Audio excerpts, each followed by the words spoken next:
Okay, I've got my tea and a clipboard, which must mean serious business. My name's Nathan. I run Dorothy's Speed Shop down here in North Devon. It's a place where I basically take people out on adventures, on motorcycle adventures, whether it's day rides or longer trips. So this year we've got America, Iceland, Spain, the Italian Alps, down to where else? Everywhere, Land's End, John O'Groats. So my life really revolves around bikes, which means I'm interested in new bikes.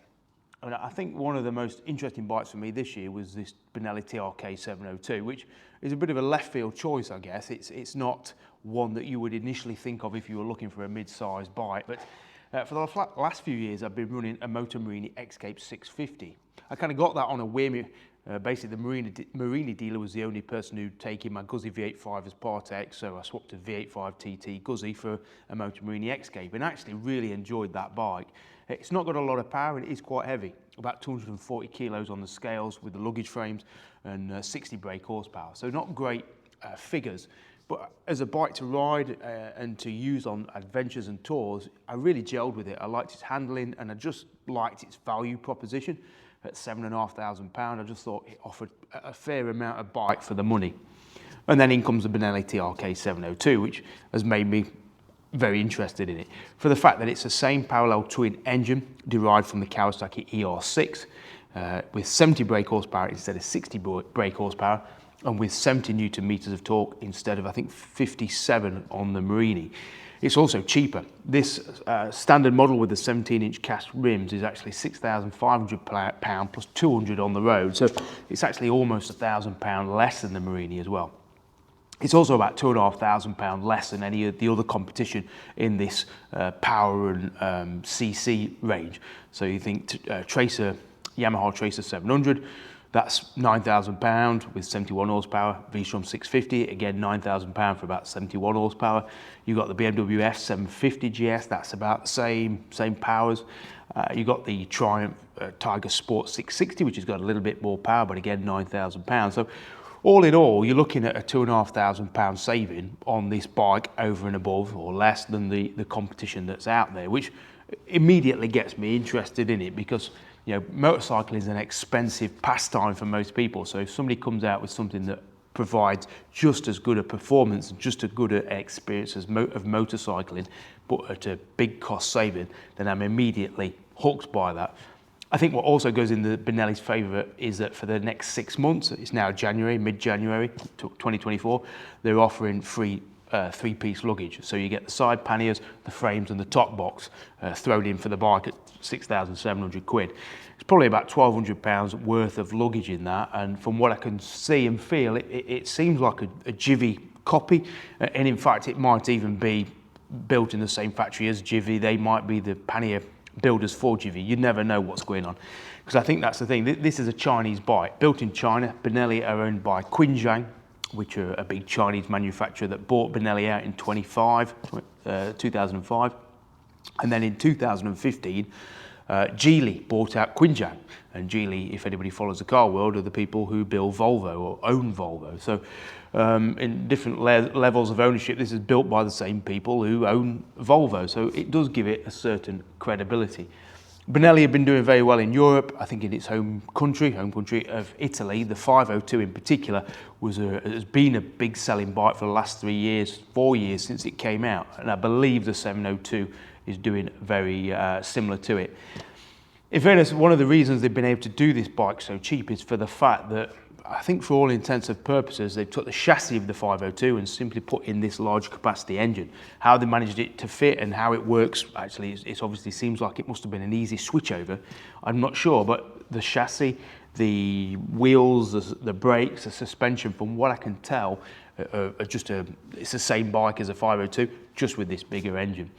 I think I've said in a previous video that you could see that as being a cheap way of extending the product range, but at the same time it means that this comes in at £6,700 rather than £9,000, which it might have had to do if they'd have had to develop a from the ground up chassis and everything else, a new platform. I think, cutting to the chase, having ridden this now I've done a couple of 100 miles on it over the last few days. It's not been ideal conditions, so it has sort of limited what I could do on it. We had a lot of ice on the road, but I think first impressions of this bike, or first few days riding, I'm really impressed with it as a machine. I think the 502 was always seen as a good value bike, a little bit rough around the edges, but you accepted that because, you know, it's Chinese and it's cheap, etc. And I think the Moto Morini is the same. Again, it was cheapish and it's Chinese, Italian, therefore I expect it to be a little bit rough around the edges. But I think what this bike evidences is that the symmetry now between the Japanese, the Europeans and the Chinese is that closely aligned that actually from a rider's point of view, from the riding seat, it'd be very difficult to tell them apart. I don't think you could tell too much difference between riding this or a Versys or a Tracer 700 or an F750 GS. I think from a rider's point of view, they are now on par. I think the strong point obviously is the engine. How they've managed to turn what feels quite a stilted engine in that Morini into something that's actually got quite a lot of mid-range power, I'm not entirely sure. Looking at the spec sheet, it looks like they've enlarged the engine from 650 to 697, and they've done that by stroking it rather than boring it, which means that I think from what I understand is when you stroke something, it gives more low down mid-range torque, increases the torque, and that's exactly what this bike feels like. It now feels like you've got a mid-range overtaking potential.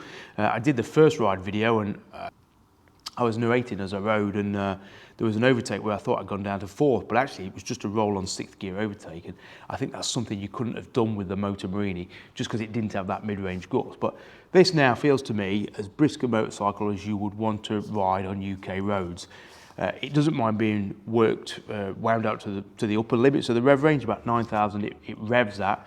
What I did find, it just tingled a little bit at 6,000 onwards, and I guess it's going to depend on what type of rider you are. If you are a low gear, keep it in low gear, rev it to the limit type of rider, you might say that the engine's a bit buzzy. I think I'm more of a short shifter, so I get up through the gears quite nice and early, so I'm very rarely in that 6,000 RPM rev range. So for me, it didn't seem an issue, only on those few occasions where I stretched it out. Bearing in mind it's only got a few hundred miles on the clock, this bike, therefore it's always going to feel maybe a little bit tight and a bit buzzy. So that is something to bear in mind. The brakes are good, twin disc, 4-piston calipers either side, nothing wrong with the brakes, the front's very strong. The back's a bit soft, but I don't think that's necessarily a bad thing. I tend to use my back brake quite a bit, certainly in these back road conditions. It's a good stabiliser, I find. If I need a bit of retardation, I just use a bit of soft back brake just to hold the bike back and then use more front bike if I need it. So actually I don't mind that lever setup at all. Suspension, 50mm forks. It's actually a fully adjustable rear shock. For damping, rebound damping on the rear and preload on the stock non-X model, and then on the X model you get compression and rebound damping adjustment and preload adjustability on the back, which is really high spec actually for what you call a budget bike. No front suspension adjustment, which I don't think is out of kilter with most bikes in this range. Tiger 900s, for example, don't have front suspension adjustment either, or the F850s, so that's not too out of line. What I would say, the bike rides really nicely. It's not got a lot of suspension travel, I think 165 rear and something similar on the front, but it does seem to work in controlling the bike on the back road choppy type of conditions that I tend to ride on. It's not wallowy, it doesn't peter wide on a corner, which some bikes can do, and it tends to hold the bike really nicely. Really, it sits nicely, it absorbs the rough stuff, and it gives you good control, which I think is all you really can ask for. What I would say from the sitting position, you sit in it nice and low. The bars are quite high, which I felt it a bit odd at first. Normally with an adventure bike you sit, and I think that's is it an adventure bike or is it a sports tourer? Sports tourer, I would say. You sit in the bike, so the bars are quite high. The seat height is a 790mm, which is actually 10mm less than the 502 Benelli, and also 10mm lower than a Himalayan. And for me, that was a really good thing actually. When I was out on it the other day and I was, in bad conditions and I didn't want to drop the bike, it's a press bike, so the last thing you want to do is drop it. It's on loan from Benelli. So you're very careful, and then you're dealing with curbstones and off-cambered slopes, trying to pull the bike around or get it back out onto the main road from a rough car park, for example.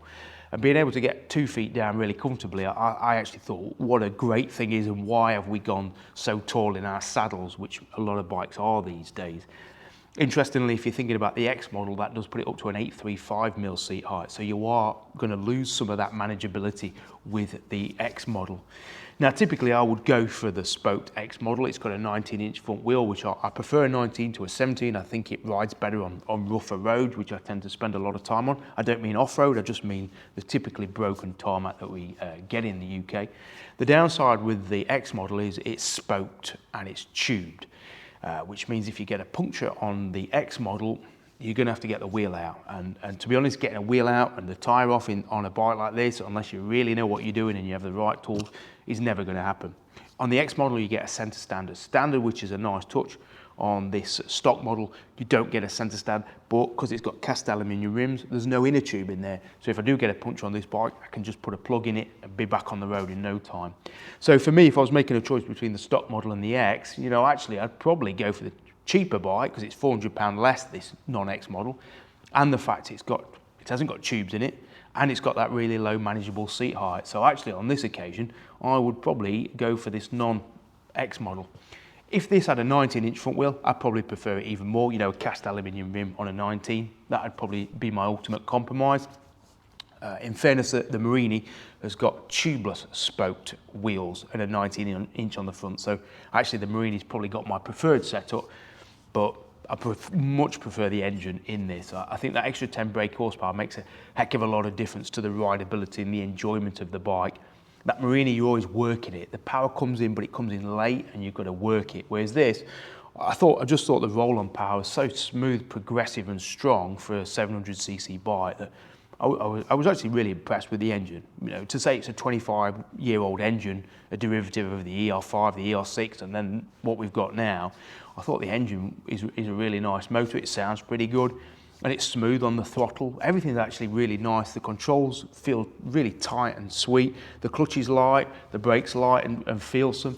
So I think they've really done a good job with the fine tuning of the machine. Those bits that you feel and touch all the time, whether it be clutch lever, brake lever, it's all been really nicely processed. So it feels like a premium bike. It feels like any other Japanese high-end European machine, which I think is good testament to it.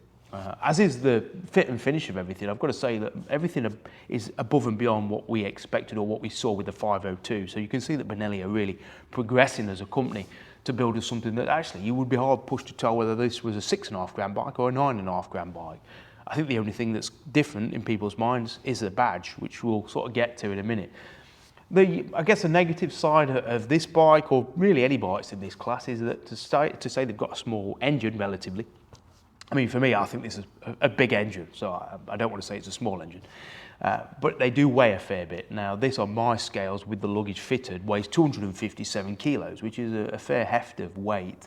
What I would say is that when I took the panniers off, you've got 6 kilos for each pannier side, you've got 7 kilos for the top box, and you've probably got 4 or 5 kilos in the frame as well. So if you took all this off, you've probably got a curb weight, a realistic, fully fueled curb weight, ready to ride weight of 230 kilos, which is probably on par with, which I think it is on par with an F750 GS, and it's probably 15 kilos more than a Tracer 700. So it's not the lightest in its class, and it's probably one of the heaviest in its class. Probably similar to a Tiger 900, but I think we've got to be realistic about what we're getting. We're getting a cheap bike to make a cheap bike. They've got to use cheap materials to make cheap materials strong enough to do the job. They've probably got to use more of them. So, you know, we can't have everything in life. If we wanted a lighter bike, we'd have to pay more money for it. So they're the choices you make.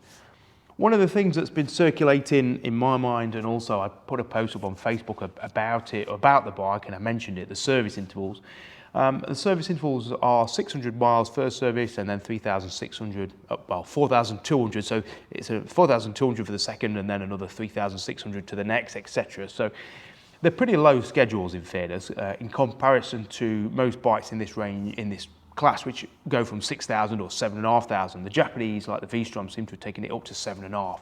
And actually the Versys 650 is 7.5 as well, which is used as the same engine. So it's interesting that Benelli have kept it low, and I suspect there's a little bit of business modelling in that, in the sense that they need to make some money on a bike, and the dealers need to make some money on a bike, and they're not making a lot on the bike, but they need to make a fair bit on the servicing. And I think, You know, that's not ideal. In my mind, I'd like a 6,000 mile servicing. It makes it more practical. If I'm going touring, I don't want to have to get it serviced as soon as I get back, or if I'm commuting, I don't want to think, oh, I've got to get it serviced every 3 months or whatever. I think in reality is looking at the classifieds actually, as I looked through the 502 classifieds and the F750 classified.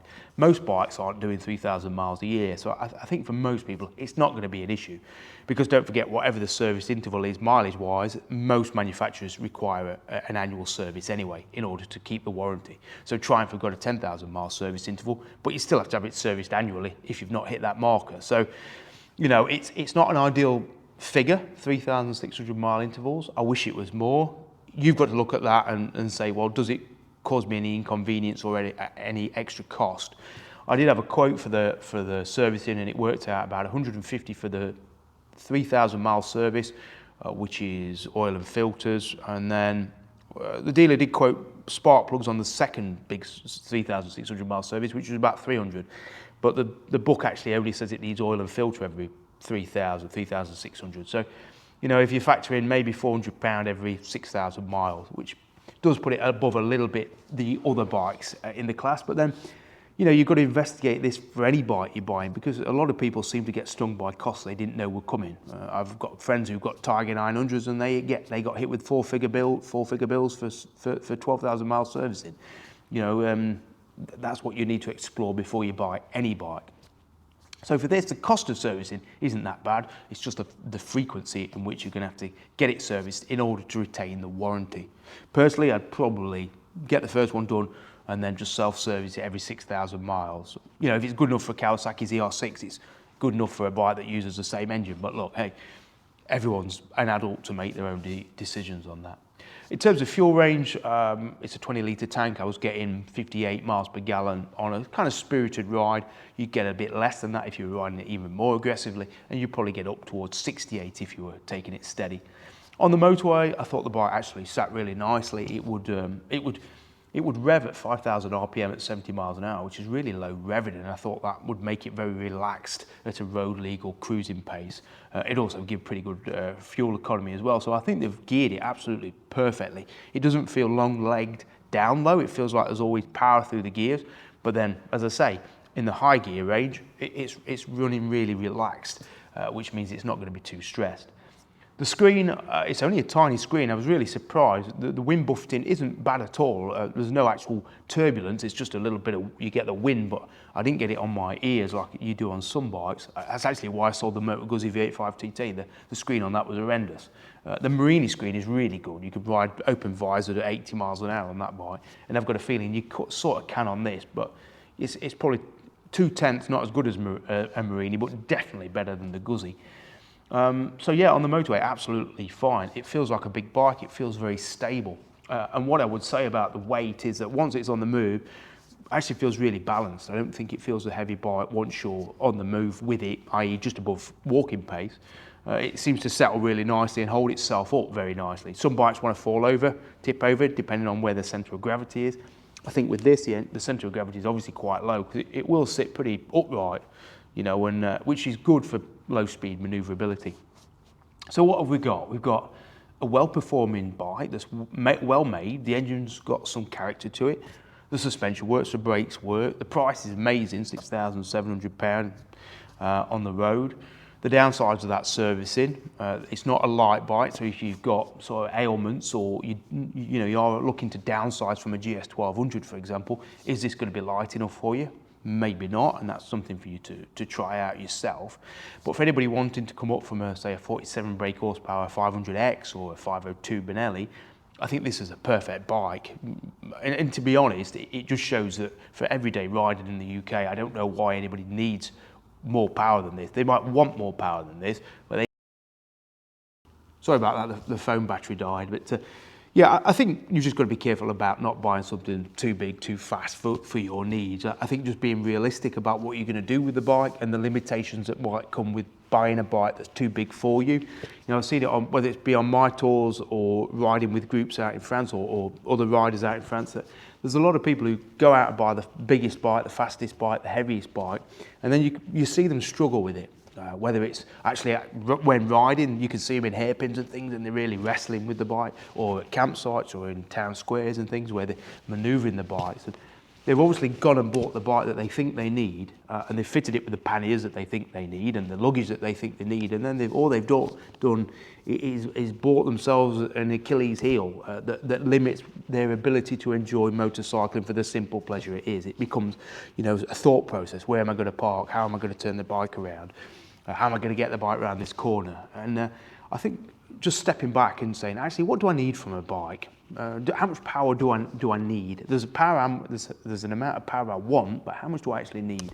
Because for me, 70 brake horsepower is more than ample. This seems to be fast enough in terms of pure acceleration, and B, in terms of torque, roll on power in 6 to overtake. I've got plenty there. I can do that. I can easily reach road legal speeds and above, very easy. I can't say as I need more power. So I think if you're being pressured to buy a bigger bike than a 700, I would say just be realistic. Do you need more than that? And equally, if you're dropping down a size in bike and you're wanting something lighter and more manageable, are you going to find the solution in a 700cc bike that weighs 230 kilos? Probably not. You've probably got to come down again to a 400cc or something like that gives you that easy manoeuvrability that makes, again, motorcycling quite a simple joy. So yeah, just be realistic, that's all I'd say. Really just a closing remarks on this bike. It is just an acknowledgement of where we are with the old Chinese situation. There's people who won't buy Chinese products, and you see it in the comments, oh, it's Chinese, I'm not buying that. And I do get it from a political, economic situation, cultural standpoint. I understand it, but I have to sort of, if we're assessing a bike, we just have to strip that back for 1 second and just assess it as a bike and how influential its origins are in producing this bike.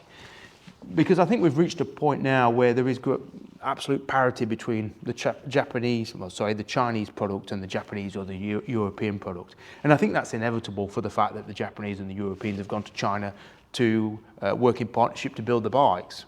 So it's inevitable that the Chinese are going to use that technology and use what they're learning to build bikes which are equal to what they're building for other people. So I think it was a natural conclusion, and I think this is the first bike I've ridden that's out of China that I actually think, wow, that is pound for pound. I can't tell any difference in how this rides or feels to a Japanese bike. Maybe there are little bits, but as we've all learned, the great vanguards of quality, such as Honda, aren't really what they used to be. The Africa Twins were known for corrosion. I don't think the V-Strom 650s are any better. And, I think what the Japanese have done is left a big chasm for somebody like the Chinese to enter with a bike that's as well made and sometimes better. Taking in case that Moto Morini, £7,500, and that came with stainless steel spokes and tubeless wheels. Tubeless spoke wheels. I mean, you can't even get that on a Transalp or a V-Strom 800. So they're starting to build bikes very good, and they're also starting to spec bikes very well. And they're also starting to price, or still pricing bikes very well. So I think we're reaching a bit of a golden age with what's on offer from China. I think they've finally realised that they can't build bikes in China and simply ship them to other parts of the world and have them rebadged by some Western importer who sells them for a year and then discontinues them. That strategy doesn't work. I think they've realised that. So what they're doing with CF Moto and Benelli and Moto Morini and all that, they're actually starting to build brands that stand on their own 2 feet, which have got longevity, which have got service plans, which have got warranties that are worth something, that have got resale values that are going to mean that you get some money back at the end of it. And I think that is what's needed for these to establish themselves, for people to take them seriously. And I think this bike is probably, as I say, the first one that I've ridden when I've gone, wow, I can't tell any difference between this and a Japanese bike. Maybe if you put a 700 Tracer there and you rode it back to back, you might notice nuances as to why the Japanese one is better. But as a standalone bike to ride, it rides really nicely. And I think that's where that conversation ends. They're building good bikes. It's just the rest of the stuff that people either buy into or they don't. Do you walk into a CF Moto dealer or a Benelli dealer and spend £7,000 there, or do you spend £9,000 at Suzuki or Honda? That's entirely at your discretion. But as I say, as a product, I've got to say we are there. And I think what's good is that they're starting to innovate. We look at that CF Moto 450 MT. They're building a bike there, a twin-cylinder 450 mid-adventure capacity adventure bike that we've been waiting for from the likes of KTM and Honda for years, and they don't seem to be giving it us. So I think another one, the Rise-U Adventura 500 with the twin tanks giving 40 litres of fuel. I mean, you get the sense that somebody's finally coming along who's got a passion for giving us bikes that we haven't already got and are willing to build them and sell them at a price that is appealing to everyday average people such as myself. And I think it's great for the industry. I think it's great for motorcycling because finally we're getting challenge. A challenge keeps people honest. Hopefully bikes like this will make Honda, make Suzuki, make Kawasaki, make KTM, make BMW think, okay, we need to try a bit harder. We need to offer a bit more for the same or offer the same for less. And I think it's really good for motorcycling. So final thought on the Benelli is that we've got a good bike. I can't see any reason why you would ride one and not like it. Whether you then decide to buy it, that's completely up to you. Weighing up the various factors I've said, whether it's the right CC for you, whether it's the right weight, whether it's the right service intervals, where your dealers are. I think there's 40 around the country. Whether you should be better just getting a 10-year-old GS 1200 instead. You know, they're all conversations for you to have personally.